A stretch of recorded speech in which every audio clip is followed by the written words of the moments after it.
Real life లో మనం ఎక్కువగా వినే మాన్స్టర్స్ పేరైతే డైనోసార్స్. అవి ఓన్లీ ఫిలిమ్స్ వల్ల మాత్రమే కాదు, మన ఎడ్యుకేషన్ పరంగా కూడా ఒకప్పుడు కూడా ఎర్త్ మీద ఉండేవి. ఈ విధంగా మనం తెలుసుకున్నవి. లైవ్ యాక్షన్ పరంగా ప్రపంచమంతా కూడా డైనోసార్స్ ఫిలిమ్స్ ని థియేటర్స్ లోని అంటే చాలా వరకు మోస్ట్ పాపులర్ గా ఆ ఫిలిం అయితే మాత్రం స్ప్రెడ్ అవడం గానీ, దాన్ని చాలా మంది ఎంజాయ్ చేయడం గానీ, అది స్టీవెన్ స్పిల్బర్గ్ గారి గ్రేట్ క్రియేషనే. అంతకన్నా ముందే హాలీవుడ్ లోని 1933లో వచ్చిన కింగ్ కాంగ్ ఫిలిం లో అయితే మాత్రం ఈ డైనోసార్స్ ని చూపించారు. మనం ఈ వీడియోలో మాట్లాడుకోబోతుంది గాడ్జిలా గురించి కాబట్టి ఆ హాలీవుడ్ కింగ్ కాంగ్ గురించి పక్కన పెట్టేసి జపాన్ వాళ్ళు క్రియేట్ చేసిన ఈ గొజిలా కైజు గురించి మాట్లాడుకుందాం. చిన్నప్పుడైతే జపాన్ కి సంబంధించి చాలా గాడ్జిలా ఫిల్మ్స్ థియేటర్స్ లో చూడలేనప్పటికీ టీవీలో అయితే మాత్రం చాలా సార్లు చూశాను. అండ్ 1998 లో వచ్చిన హాలీవుడ్ గాడ్జిలా ఫిల్మ్స్ కూడా టీవీలో చూడడం జరిగింది. కానీ మొదటిసారి థియేటర్స్ లో చూసిన గాడ్జిలా ఫిల్మ్ అంటే అది 2014 లో వచ్చిన గాడ్జిలే. కానీ చాలా మందికి నాలాగే కొప్పటి నుండి ఉండేది కదా, అసలు ఏంటి డైనోసార్స్ కి గాడ్జిలాకి సంబంధం ఏంటి, ఇవి చిన్నగా ఉన్నాయి, గాడ్జిలా ఇంకా పెద్దగా ఉంది.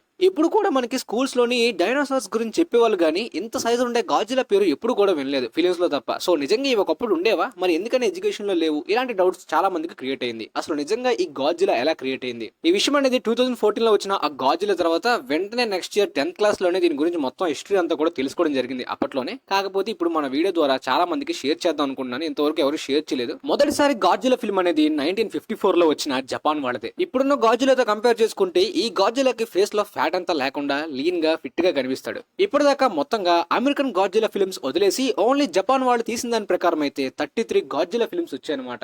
అమెరికన్స్ 4 గాడ్జిలా ఫిల్మ్స్ తీశారు, 5th రాబోతుంది. పోతే మొత్తంగా అయితే మాత్రం ఈ గాడ్జిలాకి 6 డిఫరెంట్ ఒరిజిన్స్ ఉన్నాయన్నమాట హిస్టరీ పరంగా. బట్ ఒరిజినల్ ఏంటి, జపాన్ వాళ్ళది కదా. సో మొదటగా వాళ్ళకి తెలుసుకుందాం, ఆ తర్వాత మాన్స్టర్ వర్స్ మార్చేసిన ఒరిజిన్ గురించి తెలుసుకుందాం. సో జపాన్ వాళ్ళు క్రియేట్ చేసిన దాని ప్రకారం గాడ్జిలా అనేది ఒక మెటాఫోర్ లాంటిది. అంటే పెయిన్ కి, డిస్ట్రక్షన్ కి, హ్యూమన్స్ చేసిన ఒక పెద్ద తప్పుకి రిజల్ట్ లాంటిది అనమాట.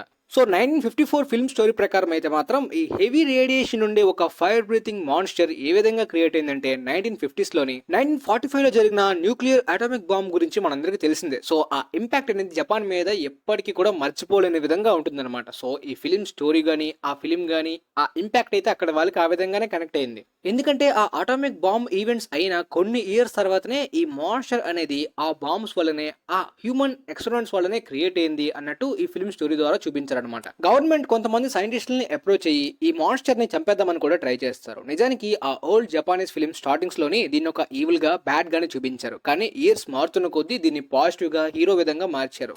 ఒక విధంగా చెప్పాలంటే జురాసిక్ పార్క్ డైనోసార్ క్రియేషన్ అనేది చాలా అద్భుతంగా ఉంటుంది, మైండ్ బ్లోయింగ్ కాన్సెప్ట్ అనిపిస్తుంది. అదొక బుక్ ద్వారా తీసుకున్నారు స్పిల్బర్గ్ గారు. అంటే అంతరించిపోయిన డైనోసార్స్ అనేవి మళ్ళీ ఎలా క్రియేట్ చేయాలి, దాన్ని ఒక జురాసిక్ పార్క్ గా ఎలా పెట్టుకోవాలి అన్నట్టు. కానీ దాన్ని తీసే విధానం అట్టమొక్కలతోటి కొంతమందిని గెటప్స్ వేసి ఈ విధంగా తీయించారు కదా, సేమ్ ఈ మాన్స్టర్ ని కూడా ఆ విధంగానే క్రియేట్ చేశారు. నిజానికి ఈ గాడ్జిలా అంతా కూడా డైనోసార్స్ ఒకప్పుడు ఉండేవి కదా, సో వాటి ఆధారంగానే వాటి షేప్స్ ని యూజ్ చేసుకుని ఈ గాడ్జిలా యొక్క బాడీని క్రియేట్ చేశారు. కాకపోతే మొదట్లో ఆ ఫేస్ అయితే మాత్రం ఒక మేఘాల్లోని మొత్తం అంతా కూడా ఒక మబ్బులా కనిపిస్తుంది కదా, మొత్తం ఒక ఎక్స్ప్లోజన్ జరిగిన తర్వాత. సో ఆ విధంగా తయారు చేశారు. వెనకతల తోక ఇదంతా కూడా డైనోసార్ నుండే.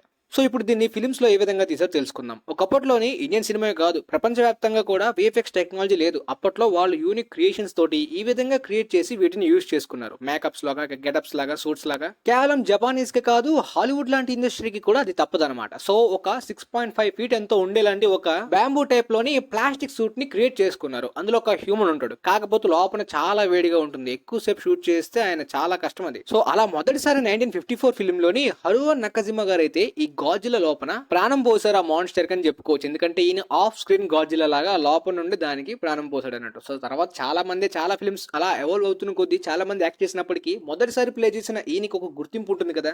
వరుసగా 12 గాడ్జిలా ఫిల్మ్స్ లో యాక్ట్ చేశారు. ఈయన 2017 లోని చనిపోయారు. సో ఇప్పుడు గెటప్, మేకప్, ఆ సూట్ వరకు ఓకే. ఇప్పుడు సినిమాలో దీన్ని ఏ విధంగా చూపించేవారు ఆ సీన్స్ ని, లైక్ ఇది మొత్తం సిటీ అంతా కూడా నాశనం చేస్తూ, బిల్డింగ్స్ ని కూల్ చేస్తూ, డిస్ట్రక్షన్, ఆ విఎఫ్ఎక్స్ లేకుండా ఆ టైంలో అలాంటి సీన్స్ ని ఎలా చూపించగలిగారంటే 6 అడుగుల సైజులో ఉండే ఈ గాడ్జిలాని క్రియేట్ చేసిన వాళ్ళకి దానికన్నా చిన్న సైజులో ఉండేలాంటి ఒక వరల్డ్ ని, సిటీని క్రియేట్ చేయడం కూడా అంతే ఈజీ కాబట్టి, సో ఆ విధంగా దాన్ని క్రియేట్ చేసి అదంతా కూడా డిస్ట్రాయ్ చేస్తున్నట్టు. సో సింపుల్ గా మనకి ఇది చూస్తున్నప్పుడు ఏమనిపిస్తుంది, అరే ఒక రూమ్ లోనే గాడ్జిలా సినిమా మొత్తం తీసేయచ్చు అని, ఒక రోజులోనే ఒక సినిమాని తీసేయచ్చు అన్నట్టు కనిపిస్తుంది కదా. ఇప్పుడు వచ్చిన హాలీవుడ్ విఎఫ్ఎక్స్ టెక్నాలజీ పక్కన పెట్టేస్తే ఒకప్పుడు హాలీవుడ్ లోని అండ్ చాలా అదర్ ఇంటర్నేషనల్ కంట్రీస్ లోని కొన్ని టెక్నిక్స్ వాడేవాళ్ళు విఎఫ్ఎక్స్ కి, అదే అలాంటి సీన్స్ కి. సో అవి చూస్తున్నప్పుడు అనిపిస్తుంది ఓన్లీ హాలీవుడ్ అనేది బడ్జెట్ వల్ల మాత్రమే సర్వే అవ్వట్లేదు, వాళ్ళ దగ్గర ఉన్న క్రియేటివిటీ, ఆ ఎక్స్క్యూషన్ అనేది బడ్జెట్ చాలా చిన్నది దాని ముందు. పోతే ఈ మాన్స్టర్ కి మెయిన్ క్రియేటర్ అండ్ ఈ ఫిల్మ్స్ కి main producer Tomoyuki Tanaka and co creators గా Eiji Tsuburaya and Ishiro Honda director and one of the creator. So Japanese వాళ్ళు ఇచ్చిన ఈ గాడ్జిలా స్టఫ్ అనేది Godzilla King of the monsters, Godzilla versus Mothra, Godzilla versus King Ghidorah, Godzilla versus King Kong, ఎన్నో వచ్చాయి. Godzilla versus space Godzilla. ఈ stuff తోటి American Hollywood industry ఈ Godzilla films తో ఎన్నో డికేట్స్ బ్రతికేయచ్చు అన్నట్టు. సో ఇప్పుడు మాన్స్టర్స్ అండ్ అమెరికన్ గాడ్జిలా గురించి మాట్లాడుకుందాం. మొదటిసారి అమెరికన్ హాలీవుడ్ ఇండస్ట్రీ ప్రొడ్యూస్ చేసిన గాడ్జిలా ఫిల్మ్ 1998 లో వచ్చింది. దీన్ని రానాల్డ్ ఎమరిచ్ డైరెక్ట్ చేశారు. అదే the Patriot, independence day, the day after tomorrow, 2012, 10,000 BC లాంటి ఫిల్మ్స్ డైరెక్ట్ చేసిన డైరెక్టర్ అనమాట.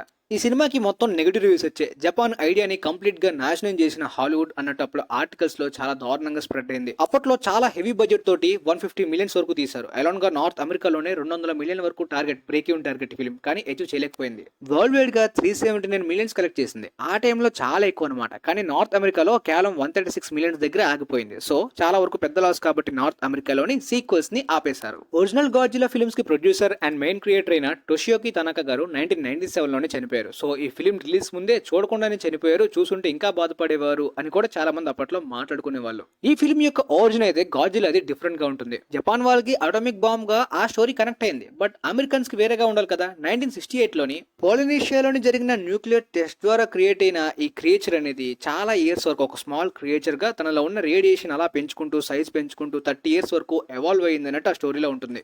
మళ్ళీ తర్వాత అమెరికన్స్ ప్రొడ్యూస్ చేసిన గాడ్జిలా ఫిల్మ్ అంటే అది 2014 లో వచ్చిన గాడ్జిలా ఫిల్మే. మాన్స్టర్ వర్స్ లో ఇప్పుడు డైరెక్ట్ చేస్తున్న డైరెక్టర్స్ కన్నా ఈ ఫస్ట్ ఫిల్మ్ డైరెక్ట్ చేసిన గ్యారెత్ ఎడ్వర్డ్స్ చాలా టాలెంటెడ్ అని చెప్పుకోవచ్చు. ఎందుకంటే ఈయన రీసెంట్ గా the creator and rogue one, star wars films ఇలా మంచి ఫిల్మ్స్ తీశారు. పర్సనల్లీ నాకు ఈ మాన్స్టర్ వర్స్ లో బాగా నచ్చిన ఫిల్మ్స్ అంటే అది Kong, the skull island and Godzilla 1. Present వస్తున్న అసలు సాటిస్ఫై చేయట్లే. కానీ ఈ 2014 ఫిల్మ్ లో చూపించిన గాడ్జిలా ఒరిజిన్ అనేది చాలా యూనిక్ గా పెట్టారని చెప్పాలి. ఎందుకంటే ఓల్డ్ జపానీస్ ఫిల్మ్స్ కి అండ్ వీళ్ళ క్రియేషన్ కి చాలా డిఫరెంట్ గా క్రియేట్ చేశారు. అదేంటంటే దీన్ని ఒక టైటన్ గా మార్చేశారు. లైక్ ఎన్నో వేల సంవత్సరాల నుండి ఉంటున్న ఒక ఏన్షియన్ టైటన్ లాగా ఎర్త్ ని ప్రొటెక్ట్ చేసే విధంగా, ఒక ఫోర్స్ ఆఫ్ నేచర్ విధంగా ఈ క్యారెక్టర్ ని, అదే ఈ మాన్స్టర్ ని మార్చేసి అసలు గాడ్జిలాని క్రియేట్ చేసిన పర్పస్, పెర్స్పెక్టివ్ మొత్తాన్ని మార్చేసే విధంగా హ్యూమన్స్ మిస్టేక్ వల్ల ఈ క్రియేచర్ క్రియేట్ అవ్వలేదు అన్నట్టు లెజెండరీ పిక్చర్స్ వాళ్ళు మొత్తంగా మార్చేశారు. న్యూక్లియర్ బాంబ్స్ ని కూడా ఇంక్లూడ్ చేశారు. కానీ 1950s లో ఆ న్యూక్లియర్ బాంబ్స్ మిలిటరీ వాళ్ళు యూజ్ చేసింది దీన్ని క్రియేట్ చేయడానికి కాదు, దీన్ని చంపడానికి. కానీ ఆ ఆటోమిక్ బాంబ్స్ యొక్క ఎఫెక్ట్స్ నుండి కూడా ఈ గాడ్జిలా సర్వైవ్ అయ్యి మళ్ళీ 2014లో తిరిగి వచ్చినట్టు ఆ సినిమాలో చూపించారు. హెవీ రేడియేషన్ ని ఒక ఆహారంగా తీసుకుంటూ భూమి అడుగు భాగంలోని హాలో ఎర్త్ లో అయితే మాత్రం ఈ ఆటోమిక్ బ్రెత్ ని వదిలే టైటన్ గా ఈ క్యారెక్టర్ ని మార్చేశారు. వరల్డ్ వైడ్ గా ఈ ఫిలిం 520 మిలియన్స్ ని కలెక్ట్ చేసింది. సో ఆ తర్వాత వచ్చిన Kong, the skull island film 560 millions దాటి కలెక్ట్ చేసింది. ఈ స్టార్టింగ్ 2 ఫిల్మ్స్ ఇచ్చిన ఇంపాక్ట్ అనేది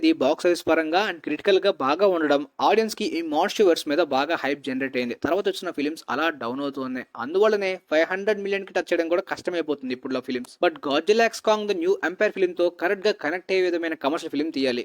సో మీకు ఇప్పుడు ఈ గాడ్జిలా మీద కంప్లీట్ క్లారిటీ వచ్చింది అనుకుంటున్నాను. హిస్టరీ అంతా కూడా క్లారిటీగా తెలిసింది. తర్వాత కాంగ్ మీద, అదర్ మాన్స్టర్స్ క్రియేచర్స్ మీద కూడా వీడియోస్ చేస్తాను. అండ్ బెంటన్ యొక్క ఎపిసోడ్స్ కూడా, ఆ క్యారెక్టర్స్ యొక్క ఒరిజిన్స్ కూడా మన ఛానల్లో కంటిన్యూ చేద్దామని అనుకుంటున్నాను. వీలైతే ఈ వీడియో మీ ఫ్రెండ్స్ కి కూడా షేర్ చేయండి. And thanks for watching.